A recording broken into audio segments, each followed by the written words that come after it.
বান্দা, ওগো আল্লাহ তুমি আমার মতো পাপী তাপী বান্দার জিন্দেগীর গুনাহ খাতাগুলো maaf করে দাও। দেখবেন অবশ্যই আল্লাহ তাআলা আপনার মতো আমার মতো পাপী তাপী বান্দাদের জিন্দেগীর গুনাহ খাতাগুলোকে maaf করে দেবেন। জোরে জোরে বলুন সুবহানাল্লাহ। ভাইরা আমার, বন্ধুরা আমার, আপনাদেরকে একটা কথা জিজ্ঞেস করছি। ভাইরা আমার, যাই হোক আমি আপনাদের মাঝেই উত্তর দেব। ভাইরা আমার, দুনিয়ার মানুষ অপরাধীকে চাই, অপরাধীকে খুঁজে ভাইরা আমার তাকে শাস্তি দেওয়ার জন্য। কথা ঠিক কি ঠিক নয়? দুনিয়ার মানুষ অপরাধীকে খুঁজে শাস্তি দেওয়ার জন্য, কিন্তু আমরা এমন একজন মালিককে পেয়েছি, আমরা এমন একজন প্রভুকে পেয়েছি, আমরা এমন একজন দয়াবান আল্লাহকে আমরা পেয়েছি। আজকে সেই দয়াবান আল্লাহ, সেই দয়াবান মালিক আজকে তার অপরাধী বান্দাকে খুঁজে maaf করার জন্য, তার অপরাধী বান্দাকে খুঁজে maaf করে দেওয়ার জন্য, আমরা মানুষ, আমরা অপরাধীকে খুঁজি শাস্তি দেওয়ার জন্য। আজকে যদি আপনার কেউ অপরাধ করে দেয়, অন্যায় করে দেয়, তাহলে আপনি আজকে সেই লাঠি নিয়ে আপনার বাড়ির দরজায় দাঁড়িয়ে থাকেন আর ঘুরঘুর করেন কখন আসবে, আজকে তাকে আমি আজকে বাইরে আমার সাইজ করে দেব, বাইরে আমার তার মাথা ফাটিয়ে দেব, এইরকম মনে মনে করে থাকেন। কিন্তু আমার আল্লাহ এমন একজন দয়াময় আল্লাহ, এমন একজন দয়াময় আল্লাহ আমরা পেয়েছি। আল্লাহ তাআলা তার অপরাধী বান্দাকে খুঁজে maaf করার জন্য, কখন আমার অপরাধী বান্দা আমার কাছে maaf চাইবে, আমি আল্লাহ তার জিন্দেগীর গুনাহ খাতাগুলোকে maaf করে দেব। ভাইরা আমার, আল্লাহ কতটা maaf করবেন, কতটা maaf করবেন।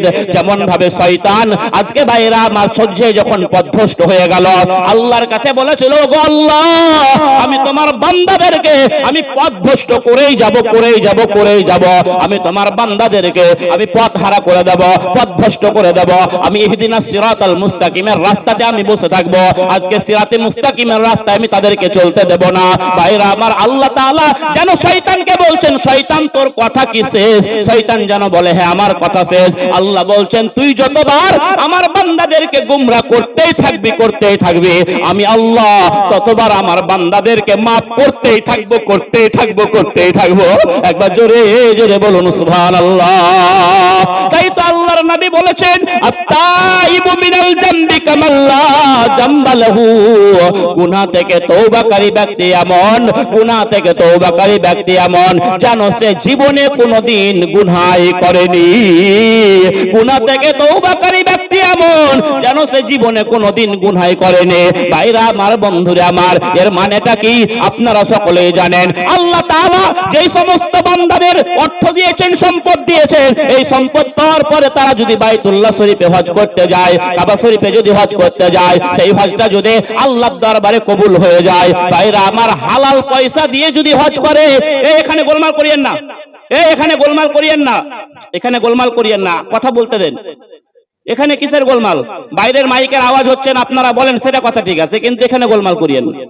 যাই হোক, যে কথা বলতে চাইছিলাম, ভাইরা আমার, বন্ধুরে আমার, আমি আপনাদেরকে বলছি, আপনার যদি টাকাটা যদি হালাল হয়, হালাল টাকায় যদি আজকে ভাইরা আমার বাইতুল্লাহ শরীফে হজ করেন, হজটা যদি আল্লাহর দরবারে কবুল হয়ে যায়, কবুল হয়ে গেলে পরে হাজী সাহেবকে আল্লাহ তাআলা ওই রকম ভাবে নিষ্পাপ করে দেন, ওই রকম ভাবে একেবারে মাসুম করে দেন, যেমন ভাবে মায়ের গর্ভ থেকে আজকে সন্তান ভূমিষ্ঠ হওয়ার সময় যেমন নিষ্পাপ থাকে, ওই রকম ভাবে আল্লাহ তাআলা হাজী সাহেবকে নিষ্পাপ করে দেন। বলুন সুবহানাল্লাহ। ওই রকম ভাবেই আল্লাহর কোন বান্দা প্রচুর অন্যায় করেছে, গুনাহ করেছে, উহুদ পাহাড় সমান গুনাহ করেছে, আল্লাহর কাছে যদি একনিষ্ঠভাবে যদি তওবা করে, খালেস নিয়তে যদি তওবা করে, মাফ চায়, আল্লাহ বলছেন, আমি আমার বান্দাকে একেবারে নিষ্পাপ শিশুর মতো আমি তার জিন্দেগিতে যেন সে কোনোদিন গুনাহ করেনি, আমি একেবারে নিষ্পাপ শিশুর মতো আমি তাদেরকে করে দেব। একবার বলুন সুবহানাল্লাহ। ভাইরা আমার, বন্ধুরা আমার, সূরা ফুরকানের একটি আয়াত এসেছে, আল্লাহ তাআলা বলছেন, ইল্লা মান তাবা ওয়া আমানা ওয়া আমিলা আমালান সালিহান ফাউলাইকা ইউবাদদিলুল্লাহু সাইয়্যাতিহিম হাসানাত ওয়া কানাল্লাহু গফুরার রহিমা। আল্লাহ তাআলা বলে দিলেন, তোমরা দুনিয়াতে অন্যায় করেছো, গুনাহ করেছো, পাপ হয়ে গেছে, এবার চাও আমার কাছে তোমরা তওবা করো, আমার কাছে তোমরা তওবা করো। আল্লাহ বলছেন, ইল্লা মান তাবা, যারা তওবা করে, যারা আমার কাছে তওবা করে ইস্তেগফার করে, ও মানুষ তুমি কি বুঝো না, একজন ভিখারি ততক্ষণ পর্যন্ত ভিক্ষা পায় যখন সে মানুষের কাছে হাত পাতে, তখন সে ভিক্ষা পায়। হাত না পাতলে পারে কিন্তু কেউ ভিক্ষা দেবে না, 5টা টাকাও আপনাকে দেবে না। ওই রকম ভাবেই আল্লাহ বলছেন, বান্দা তোর জিন্দেগিতে গুনাহ হয়ে গেছে, এবার আমার কাছে তওবা কর। ইল্লা মান তাবা, যারা আল্লাহর কাছে তওবা করে, ওয়া আমানা, তওবা করার পরে আল্লাহর প্রতি পূর্ণ বিশ্বাস রাখে, ওয়া আমিলা আমালান সলিহা, আর যারা নেক কাজ করে, ভালো কাজ করে, তাহলে 3টা শর্ত।